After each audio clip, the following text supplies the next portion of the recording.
Lord, alam kong bibigyan mo ako ng blessing sa araw na ito. Panginoon, salamat sa bagong araw. Salamat sa bagong mga bagay na ibibigay mo sa akin. Salamat sa mga bagong oportunidad na ilalagay mo sa aking araw ngayon. I know this day will be better than yesterday. I declare blessings today. I declare provision. I declare healing today para sa akin at sa aking mahal sa buhay.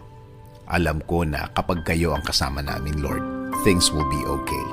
Alam namin na magiging tama at tahimik ang lahat.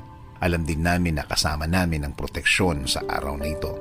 Proteksyon sa mga bagay na gagawa ng problema sa aming buhay. Sa mga taong walang alam gawin, kundi mang-istorbo ng kapwa nila at gumawa ng mga kwentong imbento nila. Panginoon, turuan niyo akong maging kalmado sa harap ng mga taong ito. Give me the blessing of